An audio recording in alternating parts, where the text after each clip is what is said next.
Peace. This is Anpu with another video on Question Everything. This will be video number 9 on Question Everything. Still dealing with religion, still dealing with the Bible. Still going through these scriptures and verses and trying to decipher them and break them down so we can understand this better and see what we're dealing with. See what type of entity that the majority of this world is worshiping. And the last video we spoke about Exodus and Moses and how he was chased out of Egypt. Well, he fled Egypt, ended up with the Melanites. They took him in, and then God gave him the order to kill them, right? So now we're still going to deal with Exodus and still going to be dealing with Moses on this one as well. There's some more information on this that we have to question. And it's always, like I said before in the last video, that Moses was in the house of the pharaohs. He was within Egypt. And he was raised as an Egyptian or Kemite and Kemet. And like I said, he was raised as royalty. So he got the best teachings. So most of his teachings and understanding about life is dealing with Egyptian teachings or Kemite teachings. I mean, we can't get around that. It is what it is. His whole concept of God comes from that. So, we got to go into, when you go into in Exodus chapter 20, it always says Egypt is bad and Egypt is this, Egypt is that. They had slaves and it was this and the third. But let's look at it. Let's look real deep on it. Okay? When Moses went to the mountains by himself, right? So there was nobody else to witness this. So this is something we have to question, right? And came down with the 10 Commandments, right? We have all these commandments that God had made. And this was supposed to be put onto the people for them to follow. Now, these were the slaves. Well, technically, that was supposed to be slaves that was in Egypt that was led out of Egypt. So now they got some new laws to follow by God. See, that's what we got to question. Now, how new are these laws, right? And now when you go into Exodus chapter 20, let's even go to Exodus chapter 20, verse 5, right? And it says, "Thou shalt not bow down thyself to them, nor serve them. For I, the Lord, thou God, I am a jealous God." So he's telling you right there that he is a jealous God. I mean, the last time I checked, they say the 4 devils. One of them is, jealousy, lust, greed, hate, jealousy. I mean, why should a God be jealous? Now, we all have these human experiences in this realm. I think we all know what jealousy feels like. I'm pretty sure it came a time that that feeling of jealousy. I know I have. It's an emotional feeling that we all have felt. Jealousy. What does it feel like? What does jealousy feel like? Well, obviously, it's not a good feeling. I mean, you probably got something that somebody else had and you really wanted that. You got jealous, or, you want to date this girl one day, but she ended up with this next dude and you was jealous of that. It's a negative feeling. It's nothing positive about being jealous. So that's something we got to think about. Now, this entity, the all-loving God that did all this creation. He created this. And then was jealous. Gotta question that. So now, we go into these laws and how they were written, what that was on these tablets. So when you go down in chapter 20 and you go to verse 13, 14, 15, and 16, and 13, it says, "Thou shalt not kill." And in verse 14, "Thou shalt not commit adultery." In verse 15, "Thou shalt not steal." I mean, if you go back and check out my video on Question Everything, number 8, when I go into what God had commanded Moses to do to the Mennonites, it says, "Thou shalt not kill." God commanded these things. They killed these people. God shall not commit adultery. It says it in there that they went in there, stole their women of their land. And thou shalt not steal. They also went in this land and they took all their goods. This is what's in the Bible. But God commanded these things what not to do. But the question is, when is it okay to do these things? When is it okay? We have to question these things. You say not to do this, but then you commanded these things. See, but then, when you speak to a religious person, it's okay for God to let it pass. It's okay to do this if God told him to do it. So, that's something that we have to question. Now, what if, there's stories in the news, a woman drowned her children and is going to jail, probably getting a death penalty or whatever her case may be. She's being punished for it. But you know what she said? She said God told her to do it. So my question is, when is it okay to kill?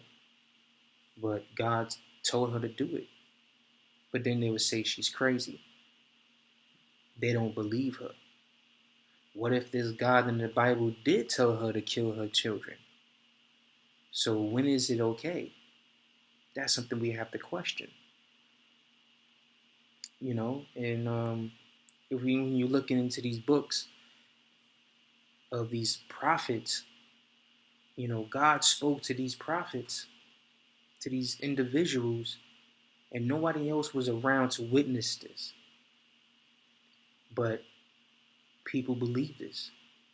People nowadays, in this day and era, believe that God spoke to these individuals.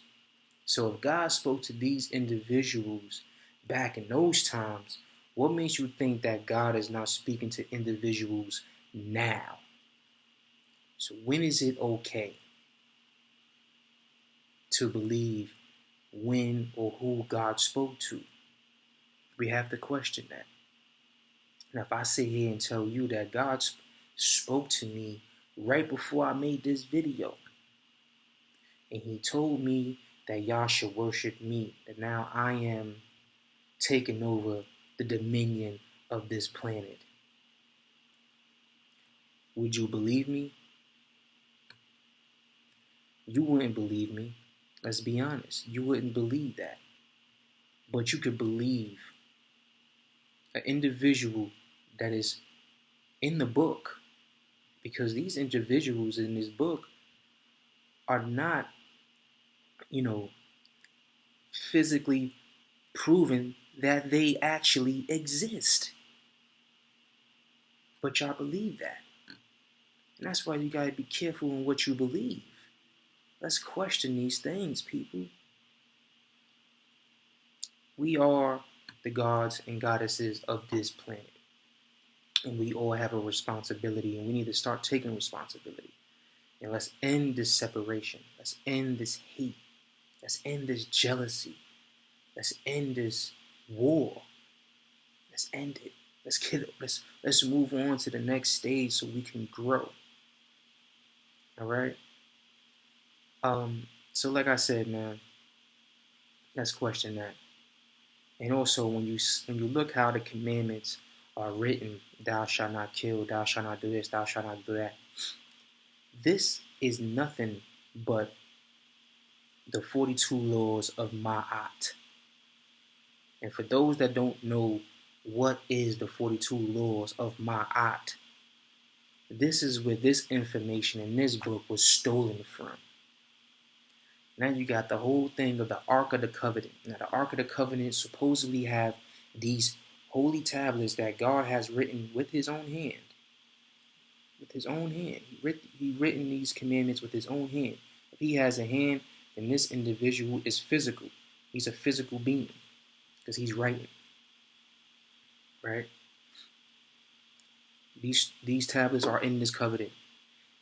Ask yourself, has this covenant, this Ark of the Covenant, has these tablets been discovered? It is now 2017. Have they found it? No, they haven't found it.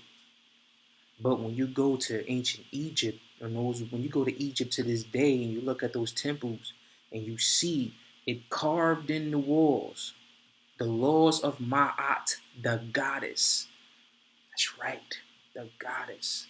I said before I'm going to make a video on the woman, the goddess, and go real deep on that.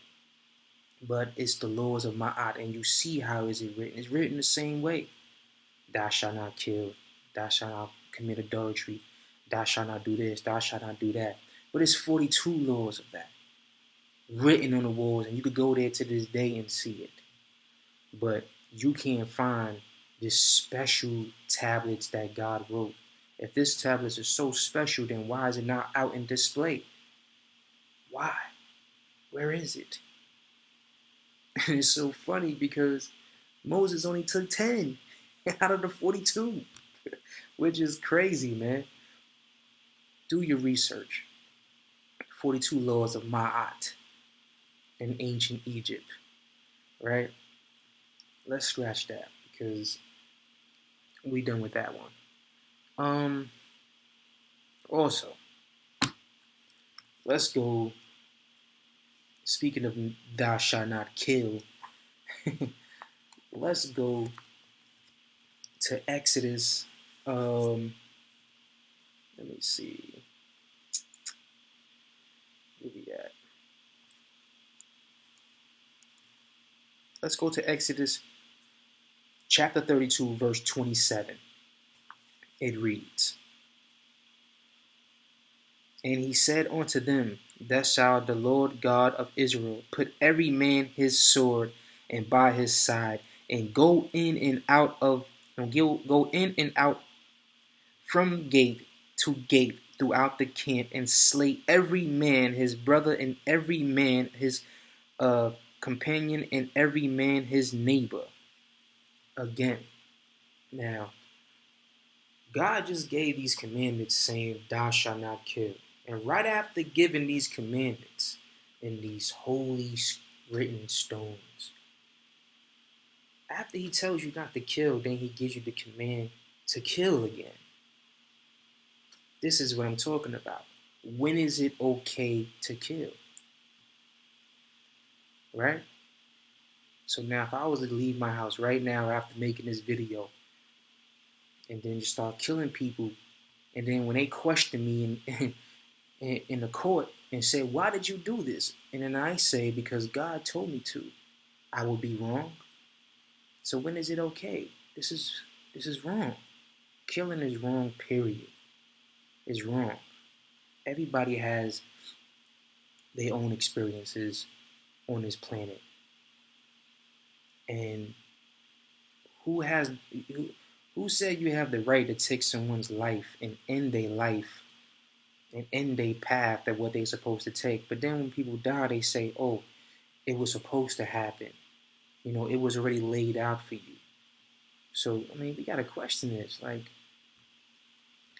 I don't know. I'm going to make a video on death as well, because that's something else we got to talk about, on death. And, you know, whatever. So, there it is. And when you look into that, and also when you go into Exodus chapter 33, verse No, chapter 34, verse 5 in Exodus. And the Lord descended in the cloud and stood with him there and proclaimed the name of the Lord.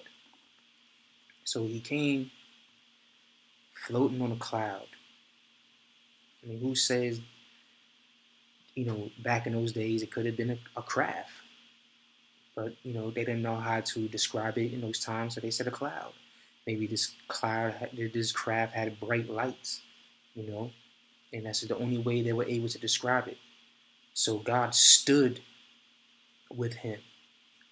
If he stand, that he has legs. There again, it must be a physical being that we're dealing with. And when you go to chapter 34, verse 11, he commanded to drive out, to go to war with the Amorites, the Canaanites, the Hittites, and all these other ites, tribes that they were. So it was a war, another war that Moses was commanded to do, to kill. I mean, he became a prophet, right? He killed himself. Not saying that there's no evidence saying that he took, part in these wars. He was just a messenger.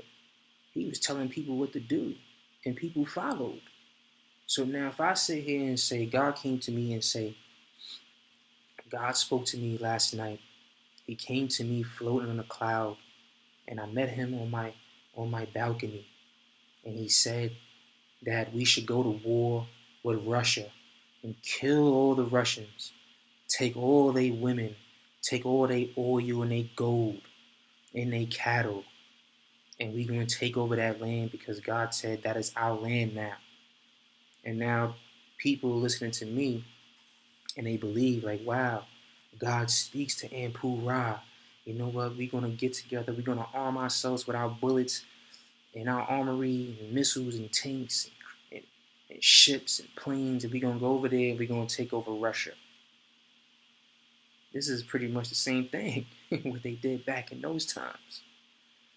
There's no saying that Moses took place in these wars. Like he was just telling the people, and the people followed.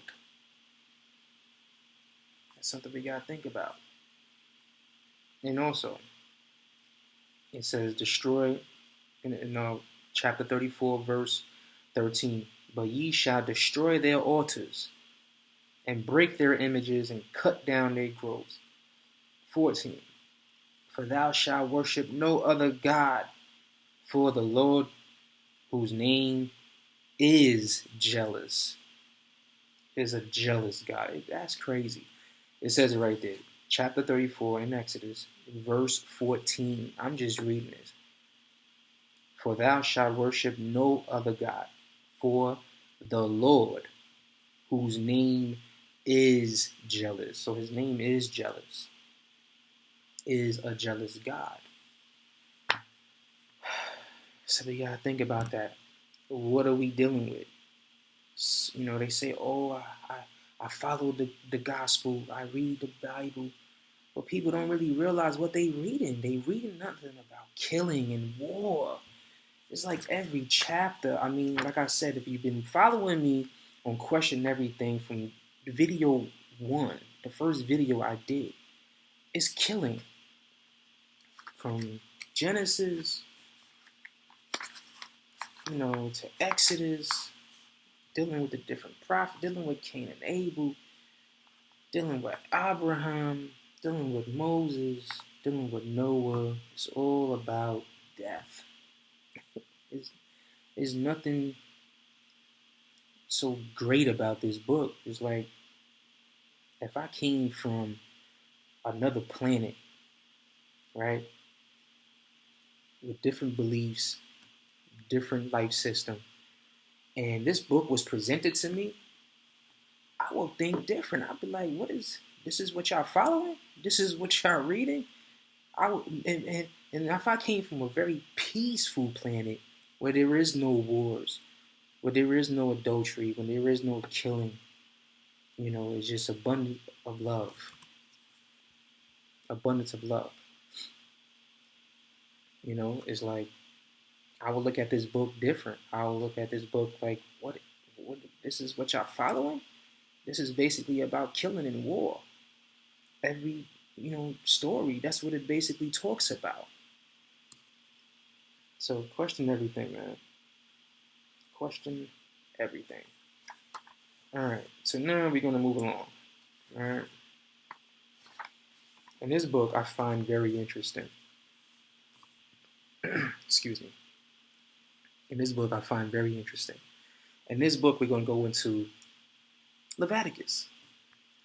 Now Leviticus, I'm just gonna sum it up real quick. I don't want to make this video too long because I want y'all to, once y'all finish, stop watching this video. I want you to go back, rewind it to these verses that I'm talking about, to these chapters that I'm talking about. I want you to read it for yourself.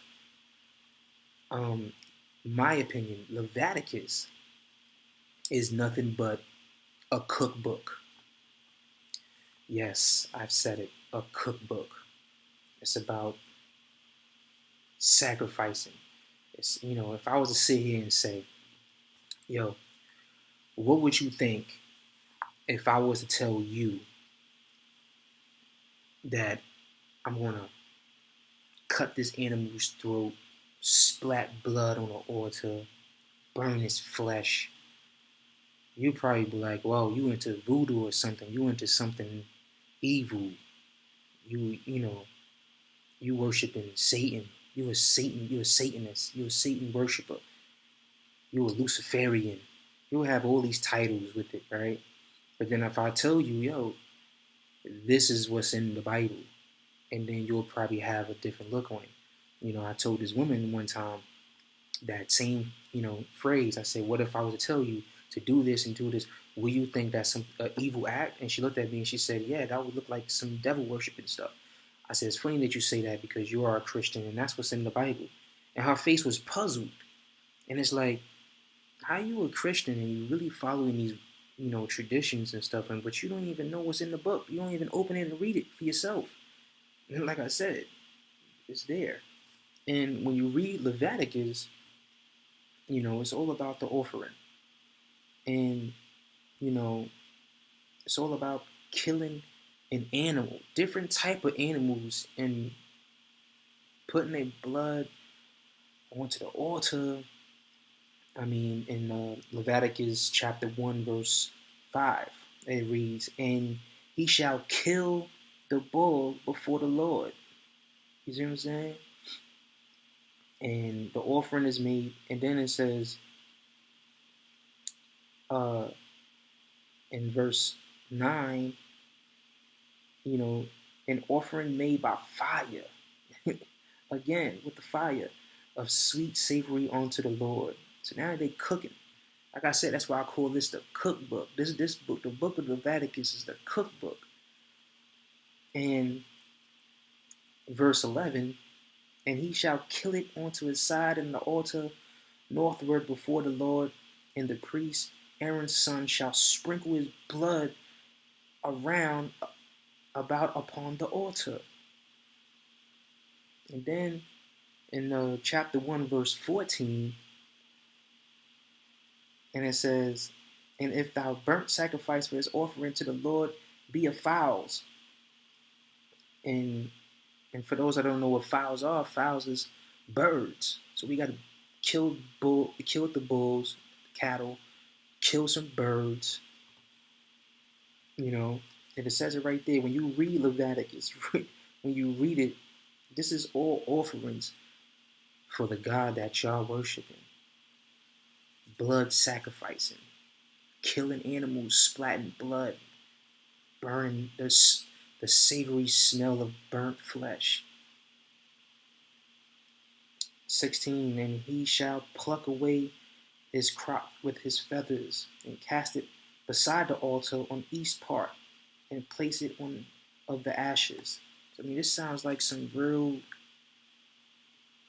devil worshiping, sacrificing ritual. And in chapter 3, verse 4, it reads, "And the two kidneys and the fat that is on them, which is by the flanks, and the caul above the liver with the kidneys, it shall be take away." So we're going to take away the kidneys and the liver. So it's showing you how to prepare this ritual. That's basically what's going down. And the priest, and it says in chapter 4, verse 6, "And the priest shall dip his fingers in the blood and sprinkle the blood 7 times before the Lord, before the veil of the sanctuary." What are we dealing with right now? So that's something that we need to question. I mean, that whole book is like basically a blood sacrificing ritual. And it's like, what entity are we dealing with? So now let's go back. I'm gonna take y'all back to Genesis, right? With Cain and Abel. Like I said, let's question this. What type of entity are we dealing with? Because he wants meat. He wants blood. He wants flesh. He wrote the tablets with his hand. He stood with Moses. He walked in the Garden of Eden. But people depict this God as a spirit, just a spirit that you can't see. But Adam and Eve saw him. He speaks. So that means he has vocal cords. He speaks. It didn't say, he talked with the mind or telekinesis and all. He spoke. There was a voice, the voice of God, the hand of God. He stood. He walked in the garden. It says, they heard the voice of the Lord God walking in the garden in the cool of the day. So basically, he feels temperature-wise, So this is, I know we're dealing with a physical entity. Because then when you go into the Cain and Abel story, whose offering did God take? Now, let's go into that. Chapter 4, verse 3. Right? They brought the offering. And Abel, he also brought, this is chapter 4, verse 4. And Abel, he also brought, he brought dead animals and shit. Same thing with what he's asking for. He told Moses to do these things. He wants some dead flesh, blood. All right? But what did Cain bring? But onto Cain and his offerings, he had, not respect. Cain was very, he brought like fruits and stuff. I'm sorry, in chapter 4, verse 3, it says, Cain brought the fruit of the ground and offering unto God. So Cain brought fruits and stuff, to offer unto God. But then Abel brought dead animals with blood dripping. And God was like, he know what I like. Yeah, he knows what I like. Abel knows what I like. And then this will cause the first sin. And the first sin was what? The first sin was jealousy. Jealousy. And God's name is jealousy, because he is a jealous God. That's what it reads. So when you think about the first murder that was committed, it was due to jealousy. Cain was jealous of his brother Abel because God didn't accept his offering. That's something that we have to think about, something that we have to question. I'm going to stop right there. I know this information could be hard on some people. I know it can. I know it could be very hard, because, I got a good friend of mine's. She know who she is. And when I brought this information to her, she didn't reject it. She's a very open-minded person. And that's all I want you to be. I just want you to be open-minded. I'm not saying to believe anything what I say. I'm just saying this is what it is. Do the research on your own and do you. But, you know, she was very blown away by this information, and she told me, she said, I can't believe that I missed this. I missed that. And it's kind of crazy because it's like religion is like a spell, right? You're born into this system of religion. We are taught this is the right way, this is the wrong way. Believe this, don't believe that, you know.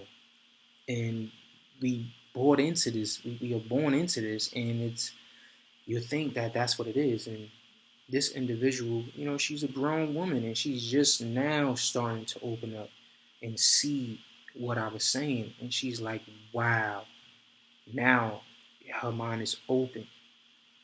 Now that seed, I planted that seed in her consciousness and said, check this out.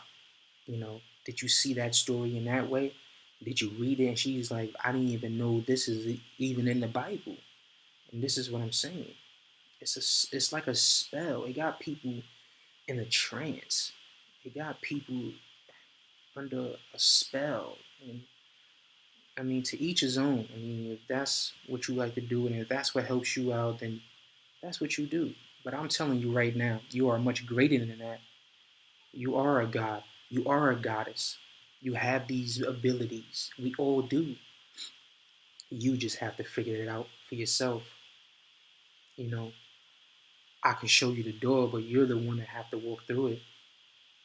And it's not easy. I mean, people first get this information, because when I first got the information, I was baffled. I was angry in a way, like, wow, I was lied to all this time. That's crazy. But it's sad, but it's true. But I'm glad it did happen to me, because now I know I'm not in the shadow no more. I know what's going on. I did my research, so you just need to do yours and figure it out for yourself. And we all know what's right and what's wrong. We don't need a book to tell us. Like, let's be real, people. But it is what it is. I'm gonna leave on that note. This is Anpu on another episode of Question Everything.